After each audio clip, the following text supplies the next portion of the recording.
दूसरा वाला two forces acting होने particle simultaneously show in the diagram find the net force in milli newton. याद रखना मिली Newton का मतलब क्या है, बोले सर 10 टू पावर -3। ठीक है ओके, अब यहां पे डाइन दे दिया उसने।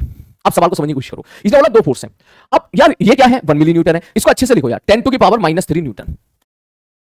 ठीक है, लेकिन चेक करो वो नेट फोर्स मिली न्यूटन में जानना चाह रहा है, तो ठीक है मिली में खेल लेते हैं भाई। तो पहले तो ये बताओ 100 डायन किसके बराबर होगी।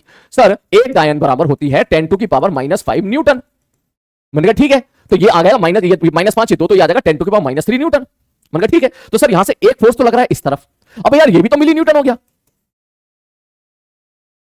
ये भी मिली न्यूटन हो गया।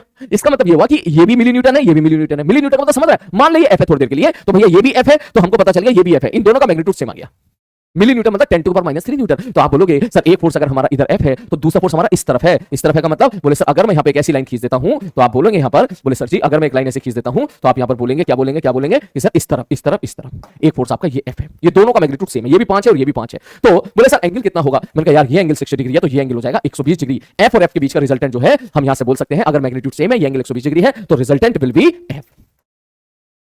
एफ का मतलब कितना हो जाएगा सर, एफ का मतलब हो जाएगा सर 1 मिली न्यूटन हो जाएगा, 10 टू की पावर -3 न्यूटन हो जाएगा, मतलब 1 मिली न्यूटन। खत्म सवाल।